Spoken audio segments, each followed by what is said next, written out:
How Amazon Prime and Netflix is sabotaging our manifesting. Are you curious? This is Ariana Rollins, and you're listening to Mindful Manifesting. Now, before we jump into the episode, I just want to see, did you have a chance to watch the 5 phases of successful manifesting, the roadmap? The previous episodes, 180, 181, 182, 183, 184, went into that in detail. So if you haven't grabbed that and had a chance to listen to it, I highly recommend it. And if you haven't got a chance to get your Kickstart Your Manifesting journey, you can get that at mindfulachiever.com. I'll put that in the show notes. All right, let's dive in.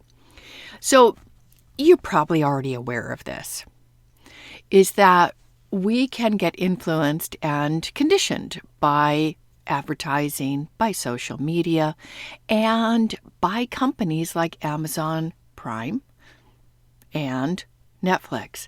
What do I mean by that? Well, we're trained to have what we want when we want it. We're like trained to be little 2-year-olds. No waiting for the next episode next week, like on normal TV.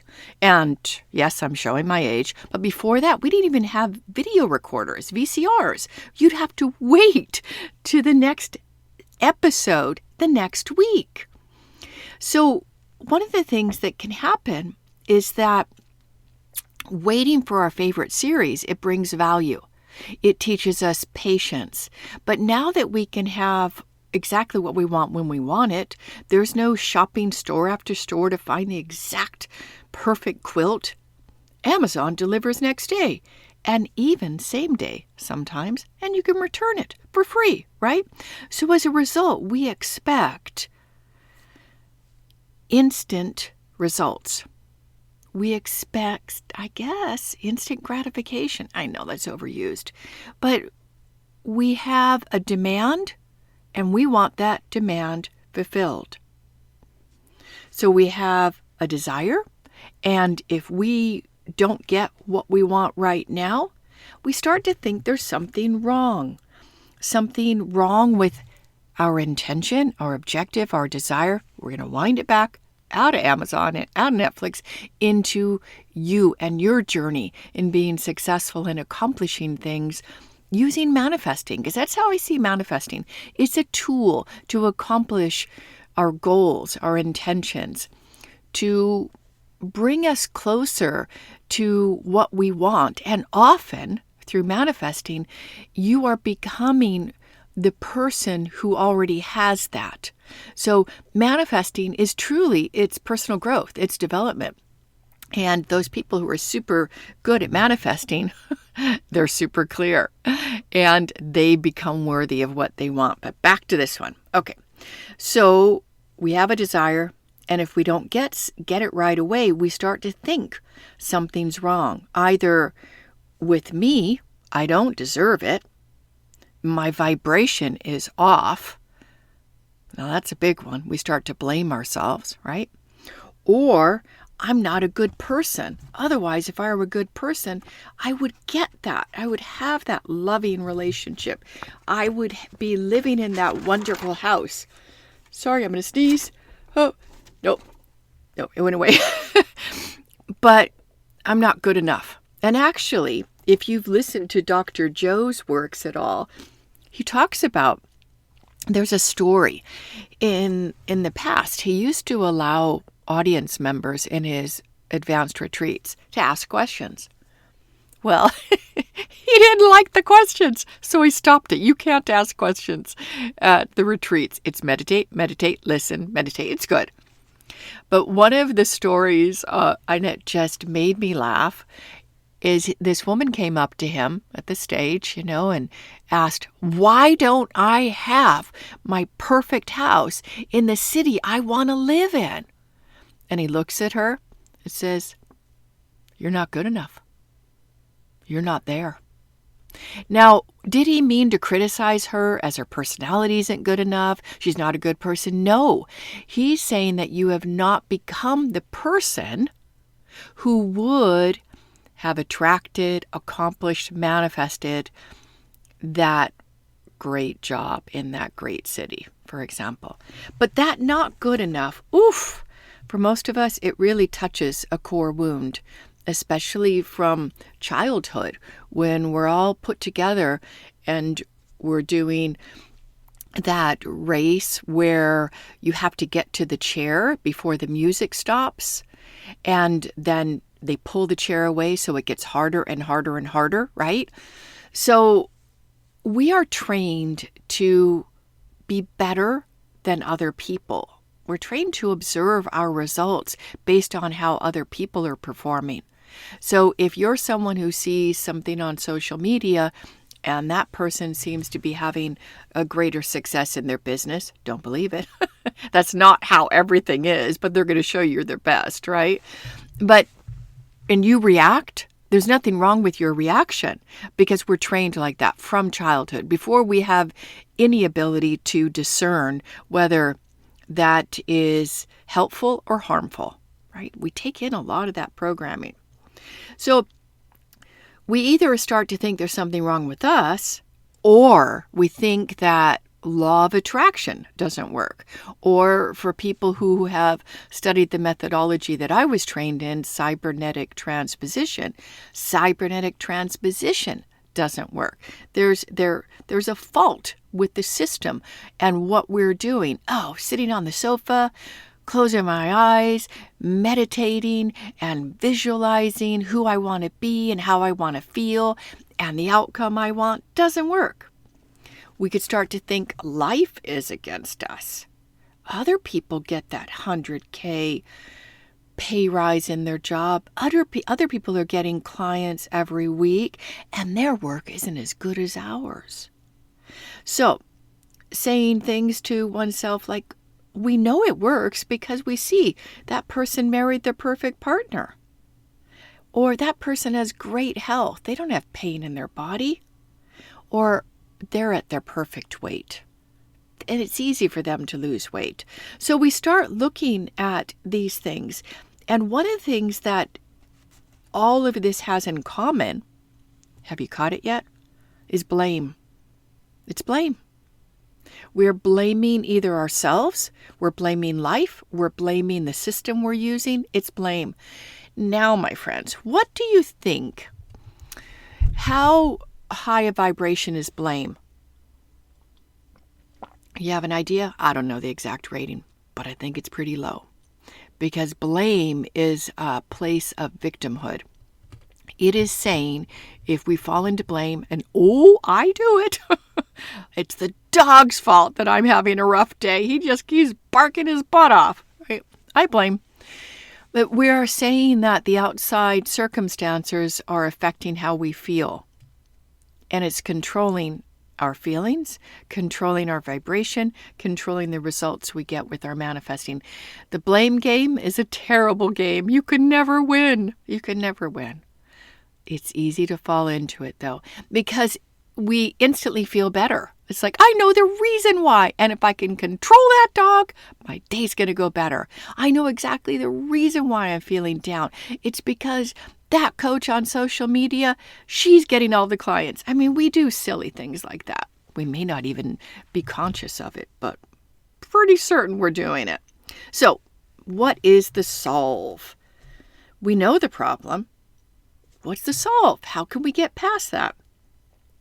Well, here's what I've noticed, and I'll circle back to a foot injury I had almost coming up on 2 years, guys. Almost 2 years now. That when my foot healed, all the bruising went away, the pain went away when I was walking. I thought I was healed. So I kind of went back to normal. And then I started to become aware of how I had thrown my walking out, my gait, because of wearing the protective medical boot on my left foot.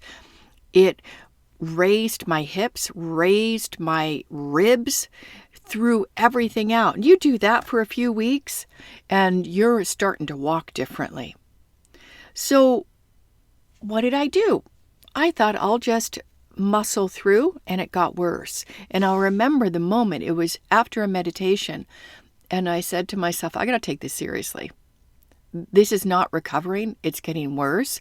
And I started to look for solutions.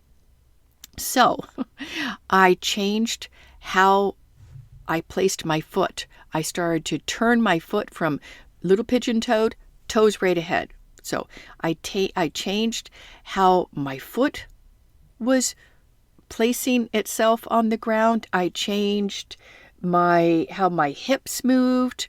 Now I'm doing all this consciously. I changed my walking pattern. I compensated to avoid pain. So this one was a really interesting one. I would straighten my left knee and just kind of pick the whole leg up. Why? Who knows? But it would help avoid, I guess, some pain. And so even today, almost 2 years, I'm still favoring my right side, and I'm trying to protect the left side. So I did that. I did the trying to adjust things on my own for over a year, but my body was adapted, and it believed this is the new normal. This is the new normal. Now we can do that when it comes to the number of clients we have in our business, the amount of revenue we're making. Over time, it becomes the new normal. Now, what does that mean? Your unconscious mind has said, this is reality. This is what we can comfortably and safely generate, do. This is how we can safely walk. So what did I do? Because I know this. I've been teaching this for 20 years. Well, I said, okay, I'm going to raise my vibration. So what I tried that I will say did not work, and I'll tell you why it didn't work. I tried Dr. Joe meditation, focusing on, I did tuning into new potentials. I did blessing of the energy centers, focusing on that area, the hips, the knees, the feet, the ankles, seeing myself how I used to be, pain-free, sitting in Indian leg cross-legged while I meditated for over an hour. I tried affirmations. I tried emotional freedom technique. I tried essential oils. I tried combining emotional freedom technique, tapping with essential oils, with affirmations. Guys, I was motivated. I tried forcing myself to turn my foot inside, outside. I was experimenting. That's not a great path, right? I bought expensive gravity-defyer shoes that say, oh, be pain-free. And these, actually, you can get a rebate from, if you're in the United States, something about you get health credits, and you can get some money back if you buy these shoes because these are certified, these are accredited, these are recommended. Well, I spent a lot of money on shoes. Okay. The result, ready for it? Obsessive tendencies. I analyzed my every move. When I'd walk, when I'd sit, I kept assessing my pain level every day, sometimes several times a day, or discomfort level. What did all that do? It put energy into what I didn't want. It was analyzing everything that was wrong. And I know better. But that's often what we do when we want something really badly. Better health, more income in our business, more clients, or anything else. We want it badly, and we think wanting it is enough. And circling back to the beginning of the episode, we think that it's normal to get things fast, and there's something wrong if we don't. So here's the tough love, okay? Ready? And I don't know if you figured this out, but a lot of these episodes, they just come to me in a moment, and I am talking to myself. I am teaching myself. So this is a tough love for me too, is that slowing down the instant gratification and realizing that anything worthwhile is worth waiting for. Whether it's your perfect partner, whether it's for more clients, whether it's greater income in your business, whether it's a resolution to healing. And focusing on it is putting your energy in where you don't want it to be. So that's the tough love, but what to do? Well, for me, I'll circle back to the injury and the recovery. Oh, really sweet. Yesterday, I'll just side story. I was walking out of the chiropractor, walking in the chiropractor, and this man noticed. He said, how are you doing? Are you learning how to walk again? Because he was noticing how deliberate I was walking, placing my foot gently. And I said, yeah, I had a foot injury. And I never thought about it like that. I have been learning how to walk again for almost 2 years. That's big, right? So I gave myself some grace. So what can you do? If focusing on what you want and pretending that's your reality isn't going to work, but focusing on the here and now, the pain, the discomfort, the lack, the loss isn't going to work, what do? Well, this is something I think is how's worked for me and many of my students is having a foot in both worlds. It's not lying to yourself like I did. It's not doing a spiritual bypass, which I've done and a lot of people do. It's saying, this is where I'm at. Accept. And that was hard for me because I didn't want to accept that I could be like getting older and kind of stumbling as I walk. Not that I stumble, but you know what I mean? It's like you can tell when someone's in pain. I didn't want to be that person. It was hard to accept. But I did accept that what I've been doing isn't working. That's a big one. If you could do that, that's a big step. Accept what you're doing isn't working. And then I became open to new solutions. And sometimes the new solutions could cost a little money. And sometimes we even have to accept that. We have to surrender to that. What I've been doing is not working. And then research. Research what might work for you. Research and try it out. But not just an Amazon overnight or a Netflix, I'm going to binge watch the whole series like I did on Young Sherlock. So disappointed. There was only one, there were like 8 episodes, but only one series, whatever it's called, season. I was like, no, I just did that in a week. I want more. So slowing ourselves down, accepting that anything of value and anything of meaning can take time. Not always, but it can take time. And that finding the right solution. So if you have been struggling to accomplish something and it's still really important to you, it's meaningful, if you would like to reach out to me, I'm going to also send this episode in my newsletter. If you're not on my newsletter, please get on it. mindfulachiever.com. You get the free gift and you're on my newsletter. I won't blow up your inbox. Once, twice a month, maybe 3 times. That's it. And they're short and sweet. Let's have a conversation. I have a lot of compassion, a lot of understanding, and a really good intuition. So a lot of times after a conversation, we can start to determine what a good next step would be for you. And if it is working with me, great. I am not a pressure person. I don't like that being done to me. I don't do that. So if you want to reach out, send me an email, respond to my newsletter email. Hey, Ariana, I want to have a conversation. And I'll put you on my calendar. I've got compassion for you, my friend. If you've been struggling with something like I have, almost 2 years now, and you want a resolution, you're ready to unwind it. And I have been unwinding. I am making great progress.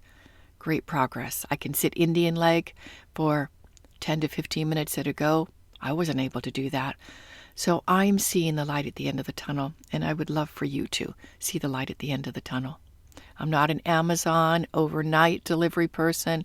I'm not a Netflix. You can watch 8 episodes over the weekend and life is going to be better. It's not even better, is it, when we do that? Feels good in the moment. Sometimes it doesn't even feel good. But working on that big, meaningful intention or objective, oh, that feels good. That's satisfying. That's growth, my friend.